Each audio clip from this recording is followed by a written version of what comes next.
Okay, students, let us begin our part 2 of the chapter. I hope the first part you must have been cleared. अब आगे हम इस chapter में क्या remaining part है, इस पार्ट में हम कंप्लीट करेंगे. तो आपका ज़्यादा टाइम न लेते हुए आगे बढ़ रहे हैं. चलो आगे बढ़ें. ओके स्टूडेंट्स, ये रहे एडवांटेजेस ऑफ ई कॉमर्स हम डिस्कस करने वाले हैं यहाँ से. तो एडवांटेजेस का मतलब ये समझना है कि हमारा जो अभी ट्रेडिशनल कॉमर्स है उसके सामने हम जो डिस्कस करेंगे एडवांटेजेस ऑफ ई कॉमर्स की. तो what is the meaning of that, let us see कि क्या क्या फ़ायदे हैं. राइट, यहाँ पे आप टॉपिक देख सकते हो एडवांटेज के फ़ायदे क्या क्या हैं ई कॉमर्स के. तो सबसे पहला यहाँ उन्होंने टॉपिक देख रखा है कि 24/7. So I hope you got this point कि 24/7 का मतलब क्या होता है. 24/7 का मतलब ये है कि ई कॉमर्स का बिज़नेस 24 घंटे 7 दिन हर वक्त चलता है. इसके लिए कोई हमें टाइम लिमिट में बाइंडिंग नहीं है. जैसे कि ट्रेडिशनल कॉमर्स में होता है कि सवेरे ऑफिस खोलते हैं और उसके बाद में उसका इवनिंग क्लोज टाइम वगैरह सब रहता है, वैसा यहाँ पे अवेलेबल नहीं है. ये 24/7 का बिज़नेस चलता है. राइट, इसके बाद सेकंड ऑप्शन, आई होप कि आप समझ गए इसका क्या है. सेकंड ऑप्शन है लोअर कॉस्ट. लोअर कॉस्ट का मतलब क्या होता है. The cost of operating a physical store is very high as compare to doing the business on internet.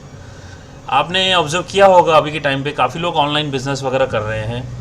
आपने ये भी देखा होगा कि ऑनलाइन बिज़नेस का ट्रेंड डे बाय डे अभी चेंज भी हो रहा है. ये जैसे मैंने कहा कि ये बुक काफ़ी पुरानी लिखी हुई है और आज का बिज़नेस ट्रेंड कैसे इम्प्रूव हुआ है. आपने ऑब्जर्व किया होगा मोबाइल ऐप्स है. मोबाइल ऐप में आजकल देखे होंगे काफ़ी सारे लोग व्हाट्सएप स्टेटस पे वगैरह they sell their products. Right, phone पे उनकी चीज़ों को अपडेट करते हैं. उस तरह से आप यहाँ पे भी देखोगे कि जब हम बात कर रहे हैं cost of operating the business, तो इसके लिए आपको एक ऑफिस चाहिए होती है. राइट, अगर आप देखेंगे कोई भी लोग एक ट्रेडिशनल शोरूम वगैरह कहाँ चलेगा. एक बड़ा सा शोरूम और एक लोकेशन, ऐसा नहीं कि कहीं भी शोरूम खोल दिया. एक प्राइम एरिया में एक लोकेशन चाहिए होता है. वहाँ के लिए investment of land, investment of shop, काफ़ी सारा स्टाफ, ये सारी चीज़ों के लिए एक बहुत ज़्यादा अमाउंट होता है comparing to lower cost in e commerce. कैसे, यहाँ पे आपको लोकेशन का मैटर नहीं करता है. जगह कहीं भी हो, जहाँ सस्ती जगह मिले वहाँ उसको आप गोडाउन की तरह इस्तेमाल कर सकते हो. और दूसरी बात है कि आप ऑनलाइन करना है तो ऑनलाइन के लिए आपको क्या टेक्निकल स्टाफ की ज़रूरत होती है, डिलीवरी स्टाफ की ज़रूरत होती है. इस हिसाब से जो कॉस्ट ऑपरेटिंग होता है ऑनलाइन का, right, for a transaction is going to comparatively less than the traditional commerce. तीसरा ऑप्शन देखेंगे नो बाउंड्रीज और जोग्राफिकल लिमिटेशन. इसका मतलब भी आई होप के समझ गए होंगे कि जैसे फिजिकल शॉप है, कोई भी स्टोर होता है फिजिकल, तो उसका एक लिखा है यहाँ देखो, physical store is limited to geographical area of service. इसका मतलब है कि कोई एक ऑफिस है एक अहमदाबाद या किसी शहर के एक पर्टिकुलर लोकेशन में, तो कितने रेडियस के लोग वहाँ तक उसको अप्रोच करेंगे. It is limited to what, limited to approach of people. यहाँ पे हो सकता है कि काफ़ी आसपास की एरिया के 1 किलोमीटर दायरे के, 2 किलोमीटर दायरे के, 3 किलोमीटर दायरे के लोग आ सकते हो. लेकिन जब बात आ जाती है आप देखें ऑनलाइन कॉमर्स की, तो आपने भी ऑब्जर्व किया होगा जब आप ऑनलाइन आप ऑर्डर करते हो तो आपके गुड्स कहाँ से आते हैं. कभी आप डिटेलिंग में देखोगे तो सपोज़ आप यहाँ बैठे हो अपनी एरिया में, फॉर एग्जांपल आप अहमदाबाद में बैठे हो और आप ऑर्डर कर रहे हो, तो ऑनलाइन भी जब आप ऑर्डर करते हो तो ऑनलाइन सेलर कहाँ का है ये आपको नहीं पता होता है. जब उसका डिटेलिंग देखोगे, कॉन्टैक्ट द सेलर देखोगे, तो हो सकता है कि आप अहमदाबाद में हो सकता है सेलर अहमदाबाद का हो, ऐसा भी हो सकता है बेंगलोर का हो, ऐसा भी हो सकता है दिल्ली से आ रहा हो, मुंबई से आ रहा हो. It depends, means there is no limit of geographical limitation, like कोई लिमिट नहीं है. राइट, तो ये जो बिज़नेस है यहाँ पे कोई भी बाउंड्रीज नहीं है, जोग्राफिकल लिमिटेशंस नहीं है. तो ये भी एक प्लस पॉइंट है, एक एडवांटेज है, काफ़ी अच्छा एडवांटेज है. Now afterwards you can see that improved and better customer service का मतलब क्या हुआ. Now, as there is a direct communication with the customer, it is possible to solve their query related to the price, quality, features and all the thing.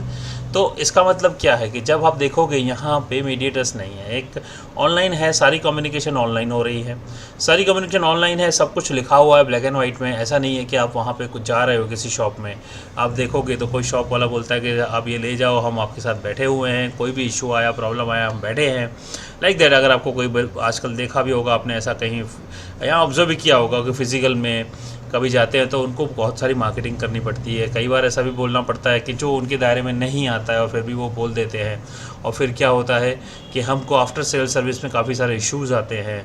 उसके हिसाब से हम लोग कई बार ऐसा फील करते हैं कि यार ये डील तो हुई, प्रोडक्ट भी सही मिला, लेकिन आफ्टर सेल सर्विस सेटिस्फेक्शन जो होता है वो नहीं मिलता है. वो उसके लिए आप देखोगे तो यहाँ पे इम्प्रूव्ड सेल, यहाँ improved and better customer service है।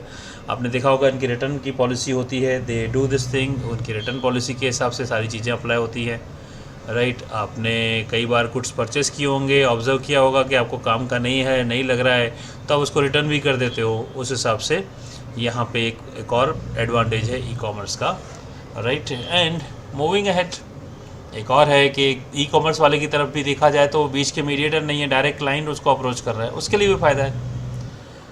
So next is team work.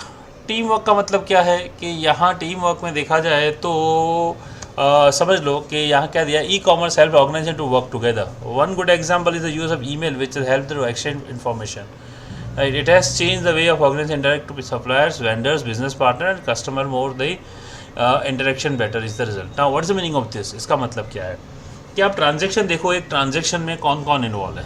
अब ई कॉमर्स के ट्रांजेक्शन में कौन कौन इन्वॉल्व रहता है? एक क्लाइंट है जो ऑर्डर कर रहा है, एक वेंडर है या एक मर्चेंट है जो सेल कर रहा है।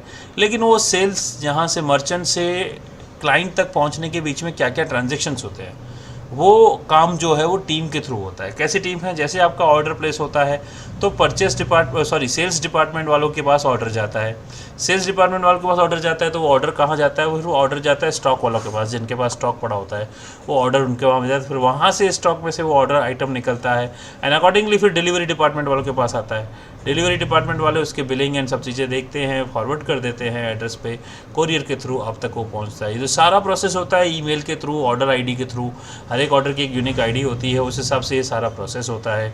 और ये प्रोसेस में विदाउट टीम वर्क तो ये चीज़ पॉसिबल ही नहीं है। तो this is a benefit advantage of this e commerce doing the business. Now next point है एलिमिनेट द टाइम है, ट्रैवल टाइम एंड कॉस्ट।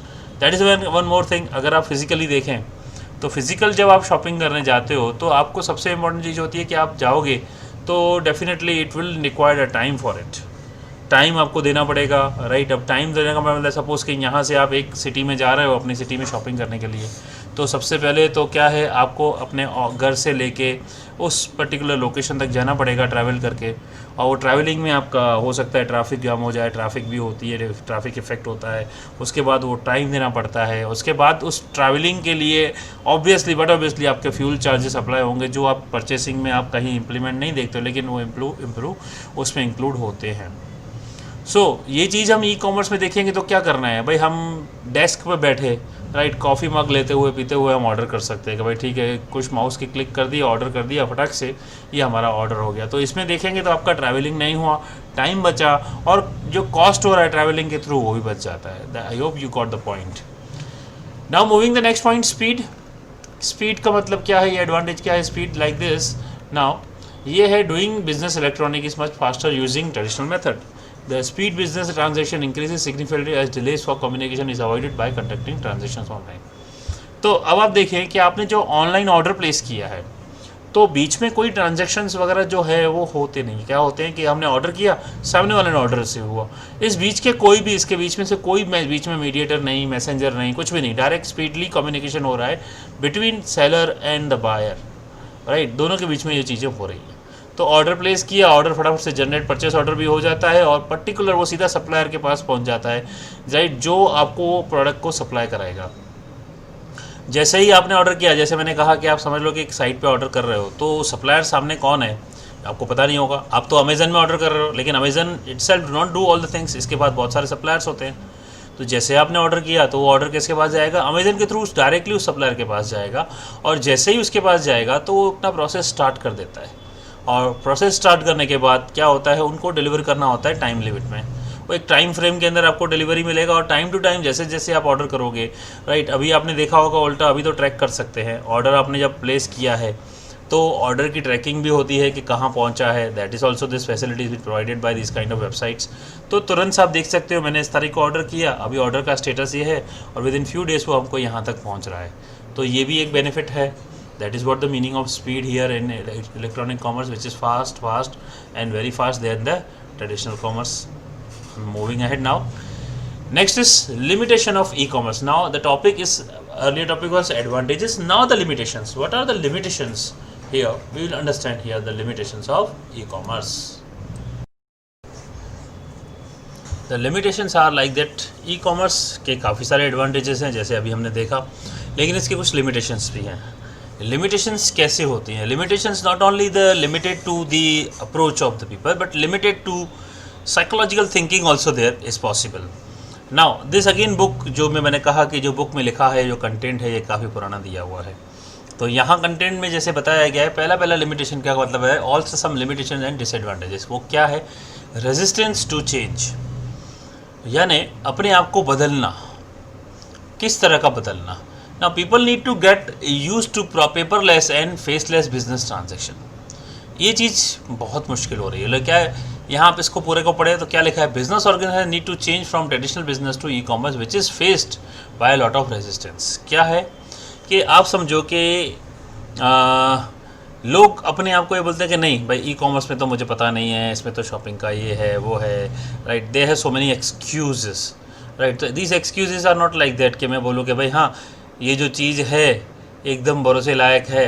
तो भरोसे लायक वाले लोग क्या हैं? जो प्रेजेंट जनरेशन वाले हैं वो डेफिनेटली बोलेंगे there is no issue in the E commerce, लेकिन जो पुराने जनरेशन वाले हैं उनके ऊपर ये चीज़ें अप्लाई नहीं होती हैं। They are very like that कि they are not ready to change, they will not कि रेजिस्ट करेंगे अपने आप को, नहीं यार ये तो चीज़ नहीं है, ऐसा नहीं हो सकता है, वहाँ फ्रॉड हो सकते हैं, something kind of things. These are the things which are not physical, I can say this are the something called psychological. जब तक उनके ये हैबिचुअल की बात है, हैबिट्स नहीं हैं, तो very limit for the e commerce business. People are very limited to change themselves. Second है initial cost. Now this is a financial limitation. Initial cost का मतलब क्या होता है? इनिशियल कॉस्ट का मतलब होता है कि कोई सेटअप करना हो बिजनेस ई कॉमर्स, तो उसमें जो सेटअप करने के लिए जो हमें जनरली सॉफ्टवेयर एंड हार्डवेयर का खर्चे होते हैं, राइट, या टेक्निकल स्टाफ का खर्चा होता है, तो ये इन्वेस्टमेंट काफ़ी बड़ा है। That is a very big investment at initial level. उसके बाद ऐसा नहीं है कि इन्वेस्टमेंट के रिटर्न्स नहीं है, डेफिनेटली रिटर्न्स अच्छे खासे हैं। मार्केटिंग एक्सपेंस होते हैं काफ़ी सारे, टेक्नोलॉजिकल डेवलपमेंट काफ़ी सारे होते हैं। ये सारे खर्चे जो होते हैं initial, they are very expensive than the traditional business. Traditional business में तो क्या है, छोटा मोटा काम शुरू कर सकते हैं, लेकिन बड़ा काम करना हो तो वहाँ भी खर्चे होते हैं। लेकिन वही कंपेरेटिवली अगर आप ई कॉमर्स में आओगे तो initially that will be much more expensive than the traditional. Now the सबसे इम्पॉर्टेंट पार्ट है security. This is a very important part of and very big effecting part of this e commerce, जहाँ पे बहुत बड़ा limitation है जिसमें security की बात आती है। सिक्योरिटी का मतलब क्या होता है? द सिक्योरिटी का मतलब ये है कि ई कॉमर्स सिक्योर है या नहीं, लोग इस पर काफ़ी सोचते हैं। ठीक है, सिक्योरिटी की ये होता है कि जब हम कोई डेटा प्रोवाइड करते हैं ऑनलाइन, तो उस डेटा क्या होता है कि आप जो प्रोवाइड कर रहे हो, एक आपके इंटरनेट के आपके कंप्यूटर से वो उस कंप्यूटर के सर्वर तक डेटा जाता है। तो अगर आप इमेजिन करें कि एक लोकेशन से दूसरे लोकेशन में कोई बंदे जो ट्रैवल करते हैं, राइट, लेट अस अज्यूम कि डेटा भी एक कोई पर्सन है, अज्यूम करो कि डेटा जा रहा है आपकी लोकेशन से दूसरी लोकेशन तक ट्रैवल कर रहा है ऑन इंटरनेट। तो ट्रैवलिंग के मोड होते हैं अलग अलग। तो यही चीज़ आप समझ लो कि कोई फिजिकली ट्रैवल हो रही है, तो एक लोकेशन से दूसरे लोकेशन में अगर कोई ट्रैवल हो रहा है तो उसके बीच में उसके एक्सीडेंट के चांसेस काफ़ी होते हैं, राइट। हमारे रियल वर्ल्ड में भी हैं, और रियल वर्ल्ड के अलावा ये इमेजिनरी वर्ल्ड जो इंटरनेट का वर्ल्ड है वहाँ भी काफ़ी होते हैं। तो क्या हो सकता है, यहाँ पे काफ़ी सारे मिसयूज़ किया जा सकता है। अगर डेटा प्रोटेक्टेड फॉर्म में नहीं जा रहा है तो जो हैकर्स होते हैं उन हैकर को वो कई बार मैनिपुलेट भी कर सकते हैं डेटा को, और मैनिपुलेट करके वो डेटा की चोरी कर सकते हैं। एंड समथिंग जो आप अनएक्सपेक्टेड समझोगे, वो सारी चीज़ें सोच सकते हो जो आप सोच रहे हो, वो चीज़ें हो सकती हैं। That is a big issue related to security of e commerce.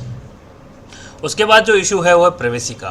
Privacy का मतलब क्या है? जो मैं अपने generally customer, as a customer मैं अगर ई कॉमर्स यूज़ कर रहा हूँ, तो मेरा इशू ये रहता है कि मैं जो डेटा आपको शेयर कर रहा हूँ वेबसाइट के ऊपर, राइट, वो एक तरह से मिसयूज़ के डर से लोग कई बार इसको सोचते हैं कि मेरी प्राइवेसी कहीं भंग ना हो जाए।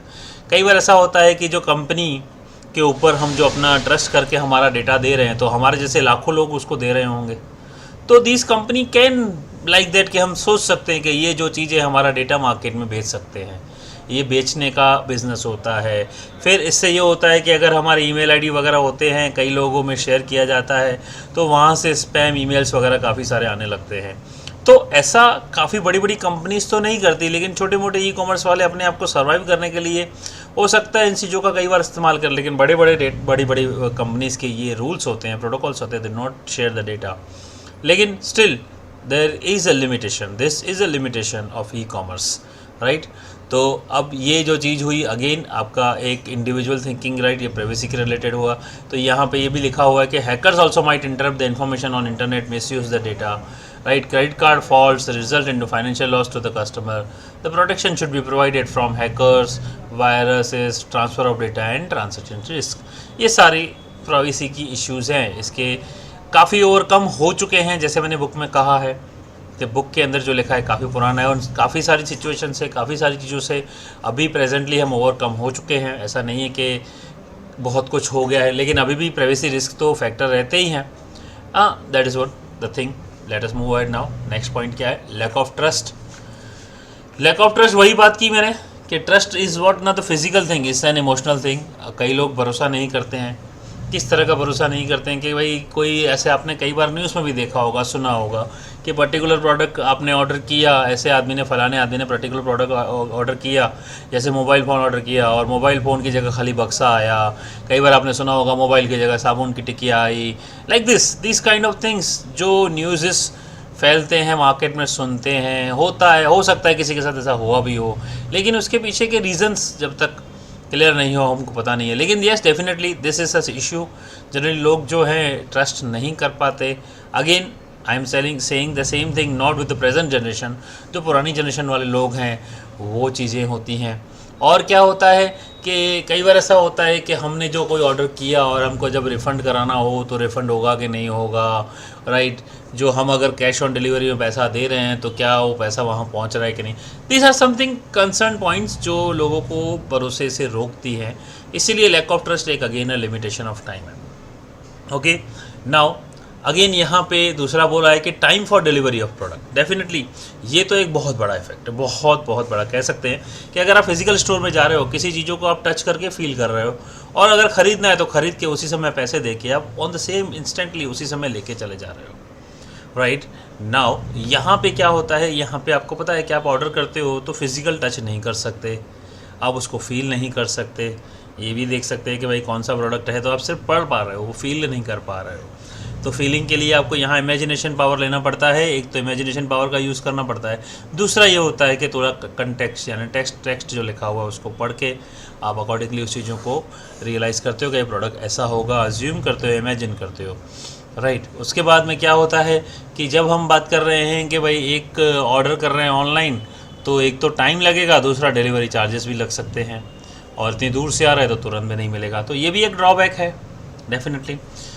ओके, यहाँ एक खास पॉइंट ये है, डेफिनेटली इस पॉइंट को समझने वाली चीज़ है। This is what the right now it is written here, perishable products like fruits, vegetables and other not prefer to purchase online. I hope ये समझ गए होंगे इसका मतलब। और सबसे बड़ा एग्जांपल है आज की तारीख में बिग बास्केट करके है, जो आप देखोगे तो आज वो फ्रूट्स एंड वेजिटेबल्स भी ऑनलाइन लेके आए हैं, जो लोग काफ़ी पसंद भी कर रहे हैं और ऑर्डर भी कर रहे हैं, ठीक है। तो यहाँ पे क्या लिखा है कि these are not suggestible to buy online. Online store does not provide opportunity to touch, wear or feel the product. Therefore online selling of product like clothes and furniture might be tricky, ठीक है। जैसे मैंने कहा, touch करके feel नहीं कर सकते। और ये इसमें यहाँ कहा गया है कि ये fruits and vegetables online purchase नहीं करने चाहिए। Obviously it's suggestable, okay, but up to you, आपको लगता है करना चाहिए तो करिए। लेकिन यहाँ पे जैसे मैंने कहा ये कंटेंट काफ़ी पुराना है, तो maybe time to time जैसे हमारे ओपिनियन चेंज होते रहते हैं, हम अपने आप को बदलते रहते हैं। लेकिन अगर हम बात करें इस टेक्स्ट बुक की, तो टेक्स्ट बुक में तो ऐसे ही लिखा है। तो दोस्तों आपको तो यही समझना है और यही करना है कि yes, definitely the perishable products like fruits and vegetables are not prefer to be purchase online. अगर आपको MCQ दिया जाए तो डेफिनेटली आपको उस हिसाब से अपने एग्जाम में आंसर देना है as per the text book content, not what is going in the market, क्योंकि वहाँ से आपको मार्क्स नहीं मिलेंगे, मार्क्स आपको ऐसे मिलेंगे। Okay, payments on e-commerce are most oftenly conducted using credit card facility. इसका as a result very small and very large transactions are not preferred to be conducted online, ठीक है। तो अगर आप कार्ड से ही वहाँ जनरली करते हैं तो वहाँ पे बहुत छोटी और बहुत बड़ी अमाउंट की ट्रांजैक्शन ऑनलाइन नहीं करनी चाहिए, ऐसा कहा गया है। नाउ ये था generally was something limitation. Now अब हम बात करेंगे दी ई कॉमर्स मॉडल की। Now what's the meaning of e commerce model? Model मतलब ये है कि ई कॉमर्स किस तरह से बिजनेस किए जाते हैं। तो यहाँ पे आपने देखा है कि 4 मॉडल आपको दिखाए गए हैं और पीछे 2 गवर्नमेंट के और मॉडल बताए जाएंगे, राइट। तो यहाँ पे क्या चीज़ें हैं, let us discuss the E commerce models. Many business models have been proposed for e commerce but the following are the most popular amongst all. तो सबसे पहला देखेंगे B2C, very traditional and very simple. That is what B2C का मतलब क्या, business to consumer. ठीक है, business to consumer का मतलब क्या है, एक प्रोडक्ट सेल हो रहा है या प्रोडक्ट या सर्विस सेल हो रही है जहाँ पे एक कस्टमर इन्वॉल्व है उस प्रोडक्ट को और या सर्विस को बाय करने के लिए, राइट। उसको वो कंज्यूम करेगा तो वो यूज़ करता है थ्रू इंटरनेट वेबसाइट। ऑब्वियसली वो इंटरनेट के थ्रू ही और ई कॉमर्स होती है, तो वहाँ से आपको ये सर्विस जो प्रोवाइड कराने वाले हैं, तो ये मॉडल हुआ बिजनेस टू कंज्यूमर का, राइट। तो इसमें क्या होता है, एक साइड बिजनेस पर्सन है और एक साइड कंज्यूमर है। तो एग्जांपल आप देखेंगे तो इसमें कौन सी साइट्स के एग्जांपल दिए, website like amazon.com, rediff.com, fabmart, flipkart etc. Are some the website which uses this business to consumer model. So I'm not wasting my time and yours, I'm moving little bit faster ahead, right. कि ये हुआ business to consumer. अब next भी देखेंगे तो ये कुछ home page बताए हुए हैं B2C के। B2C is a short term for using this thing. अब इसमें अलग अलग बुक्स बेचना या प्रोडक्ट्स बेचना, वो सारी चीज़ों का इन्होंने एग्जांपल दिया हुआ है। नाउ नेक्स्ट मॉडल जो आएगा आप देखेंगे, right. Let us move ahead, right. Next model is business to business, right, B2B, that is B2B termed as a B2B in short, business to business. तो अगर बिजनेस टू कंज्यूमर की बात करें तो in short our traditionally business to consumer का क्या है, वो सिंपल रिटेलर जो शॉप्स होती हैं, रिटेलर शॉप्स में क्या होता है कि हम जाते हैं, प्रोडक्ट में एक नंग भी ख़रीदना हो तो ख़रीद सकते हैं, राइट। 5 नंग खरीदना हो तो भी खरीद सकते हैं। तो ये होता है B2C में, जहाँ रिटेलर का जो डायरेक्ट एंड यूज़र कंज्यूमर होता है वो कंज्यूम करता है इस चीज़ को। नेक्स्ट है business to business, B2B। It is like that between 2 merchants, here the consumer is not involve.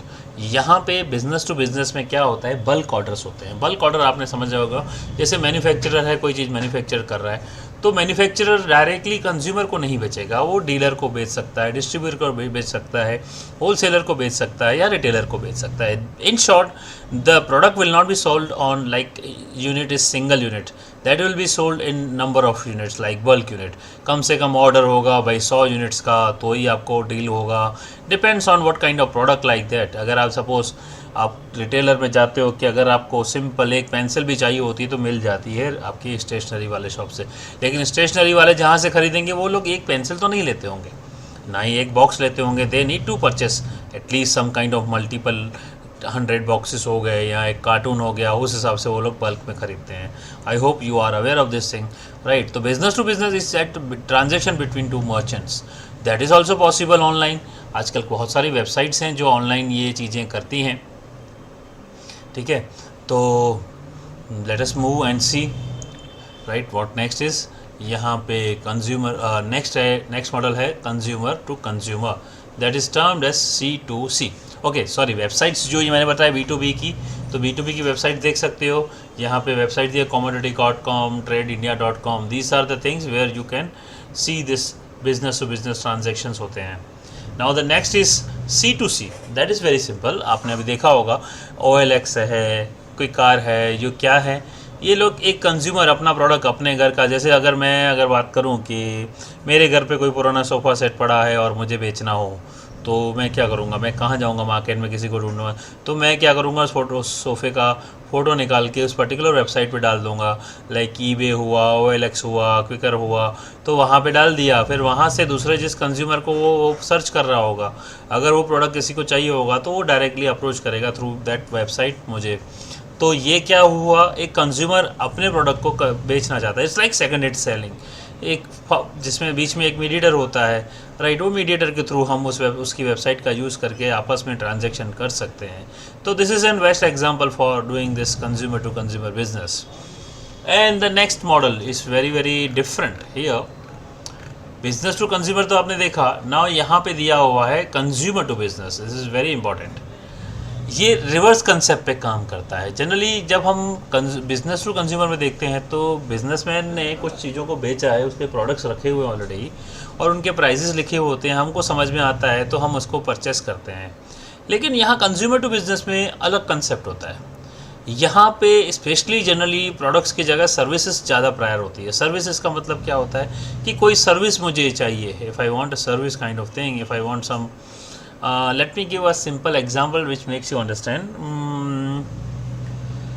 हाँ चलो, let me give like example के समझो कि मैं अपने कंपनी के लिए एक सॉफ्टवेयर बनवाना चाहता हूँ। तो software development is like service, is not a product. तो मैं ऐसी वेबसाइट्स पे जाऊंगा जहां फ्रीलांसिंग सर्विसेज मिलती हो, और फ्रीलांसर्स करके जैसे एक साइट भी है, वहाँ से आप इन सर्विस को डिमांड कर सकते हो। ये जीतले.in है, bitstall.com है, ये भी कुछ एग्जांपल हैं C2B के लिए, राइट। यहाँ पे लेकिन मैंने जैसे फ्रीलांसर की बात की, वहाँ पे भी आप देख सकते हो फ्रीलांस करके वेबसाइट्स होती हैं। वहाँ पे आप क्या कर सकते हो, अपनी प्रोडक्ट यानी सर्विस की रिक्वायरमेंट डाल सकते हो कि मुझे पर्टिकुलर ये सॉफ्टवेयर डेवलप करवाना है मेरी कंपनी के लिए। तो मेरा बजट है कुछ समथिंग, एक एक्स अमाउंट लिख देता हूँ कि मेरा बजट ये है और मुझे ये सर्विस प्रोवाइड करनी है। तो मैंने दोनों चीज़ें दे दी, मेरी रिक्वायरमेंट भी पुटअप कर दी और मैंने अपना लिमिटेड बजट भी डाल दिया। अब जो डीलर है या सर्विस प्रोवाइडर है वो क्या है, उसके वहाँ पे अगर कोई इस तरह का सर्विस प्रोवाइड करा रहा है तो ये मेरी रिक्वायरमेंट या रिक्वेस्ट दिखती है, पोस्ट दिखता है, तो वो क्या करेगा, बोलेगा okay it is good, something service is required to some person, like कोई सर्विस चाहिए जिसको ये सॉफ्टवेयर चाहिए, और उस बंदे ने जो सर्विस प्रोवाइडर है, हो सकता है वो सॉफ्टवेयर पहले से ही बना के रखा हो किसी एक्स कंपनी के लिए, तो वो क्या करेगा, ओके ही विल सी कि ओके इतना प्राइस है, तो वो हो सकता है नेगोशिएट करे, हो सकता है अगर उसको समझ में आता है तो मुझसे डील भी कर सकता है। तो इसमें रिवर्स आपके कैलकुलेशंस काम होते हैं, जो ऑक्शंस कह सकते हैं कि रिवर्स ऑक्शन है या रिवर्स रिक्वायरमेंट है। तो कंज्यूमर अपनी रिक्वायरमेंट को पुटअप करते हैं और बिडर्स या आपके वेंडर्स या सर्विस प्रोवाइडर हैं वो इसमें आपको रिवर्सली आपको रिप्लाई करते हैं और आपके रेट के हिसाब से आपका काम करते हैं। तो ये थे 4 बिजनेस मॉडल। यहाँ कुछ और भी मॉडल बताए हैं, G2B, G2C and G2G। Now G2B का मतलब government to business, government to citizen, G2C and G2G यानी गवर्नमेंट टू गवर्नमेंट। ये 3 मॉडल और हुए और 3 के बाद में ये 4 मॉडल मैंने आपको 7 models of E commerce are there, right, जहाँ ये बताया। अब ये G2B ये क्या चीज़ है, let us see G2B, government to business. ये क्या होता है, ये ऐसा होता है कि जो गवर्नमेंट के लिए जो बिजनेस पर्सनस हैं तो वो अपने ट्रांजेक्शन्स के लिए गवर्नमेंट को अप्रोच करती है। जैसे इनकम टैक्स इंडिया बताया है, यहाँ पे एग्जांपल है। पहले इनकम टैक्स की बात की जाए तो पहले इनकम टैक्स अगर फाइल करना होता था तो it took long time for a person to go to the income tax office, submit the documents. काफ़ी सारे जो इनकम टैक्स फील्ड में हैं, जिन्होंने पहले भी काम किया और आज भी काम कर रहे हैं, उन्होंने इस चीज़ को एक्सपीरियंस किया होगा। अदरवाइज़ आप जैसे अभी आप सुन रहे हो, दैट इज़ समथिंग डिफरेंट। जिन्होंने एक्सपीरियंस किया उसको पता है कि इसमें क्या क्या चीज़ें पहले इन्वॉल्व होती थी और अभी क्या इन्वॉल्व है।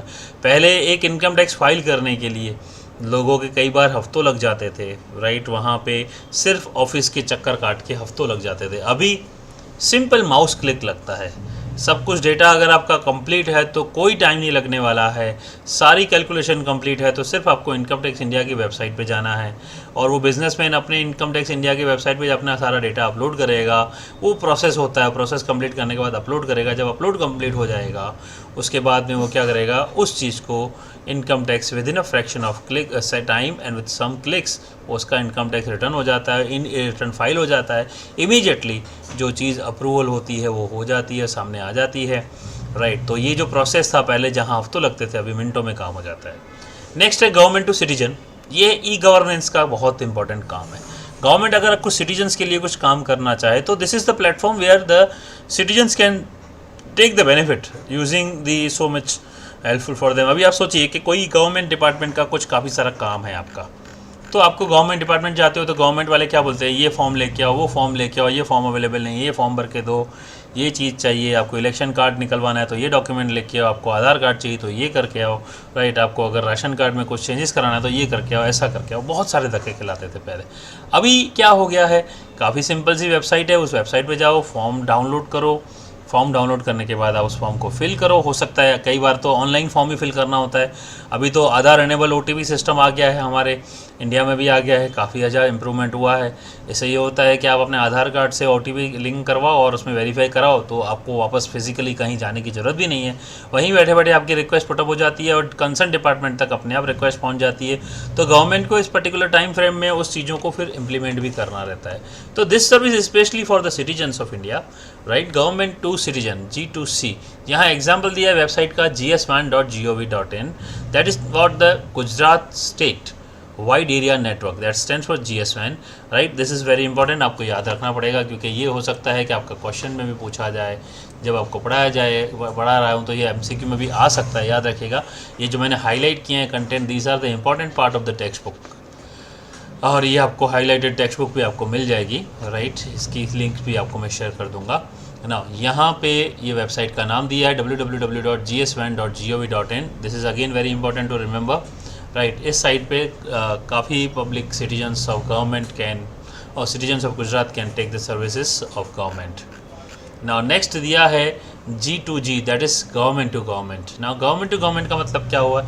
एक गवर्नमेंट डिपार्टमेंट दूसरे गवर्नमेंट डिपार्टमेंट के बीच में जो कम्युनिकेशन करती है वो भी थ्रू वेबसाइट होता है आजकल, राइट। तो इसमें क्या हुआ कि इसमें अगर हम करेंगे तो हमारा फ़ायदा क्या होता है? एक डिपार्टमेंट दूसरे डिपार्टमेंट से कैसे करता है, राइट, कि गवर्नमेंट की काफ़ी सारी एजेंसी, जैसे अगर बताया जाए इनकम टैक्स है, राइट, इनकम टैक्स वाले अगर कम्युनिकेट करना चाहें किसी और डिपार्टमेंट से गवर्नमेंट के, तो उनकी वेबसाइट है, उस वेबसाइट के थ्रू कर सकते हैं।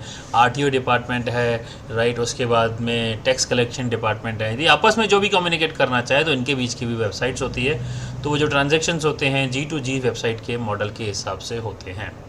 तो इस सब में हमने आज क्या समझा कि मॉडल्स कौन से हमने बताया कि B2C से शुरू किया, फिर B2B, जो मैक्सिमम 2 मॉडल ऐसे हैं जो यूज़ होते हैं।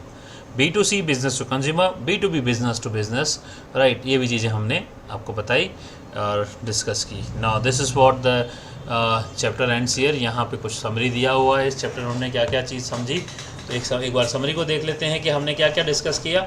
हमने ई-कॉमर्स के advantages, disadvantage, yes definitely discuss किए। Application of e-commerce and business models, जी हाँ, ये भी डिस्कस किया। E-commerce can be used to internet for conducting business activities, yeah definitely. E-commerce used for marketing and selling, purchasing of products, online newspaper, information service, support service, net banking, many more, yeah definitely। ये सब चीज़ें हमने discuss करी। I hope कि आपको इस chapter के बारे में सारी चीज़ें समझ में आई होंगी। काफ़ी सारी चीज़ें जो थी मैंने अपनी ओर से सारी समझाने की कोशिश की है। अब टेक्स्ट बुक में कुछ एक्सरसाइज दी हुई हैं, कुछ MCQs दिए हुए हैं, राइट। उन MCQs को यहाँ मैं आपको दिखा रहा हूँ, इनमें हाईलाइट भी किए हुए हैं। Content you have to select accordingly, देख सकते हैं। ये मैंने आंसर्स को हाईलाइट किया है, वो देख के आप अपनी टेक्स्ट बुक में उसको सिलेक्ट करके आप आंसर्स सेव करके रख सकते हैं अपनी टेक्स्ट बुक में। ओके, ये जो था ये था समथिंग अबाउट ऑफ ई-कॉमर्स। मिलते हैं अब अगले चैप्टर में नए कंटेंट के साथ। Till then take care, have a good day.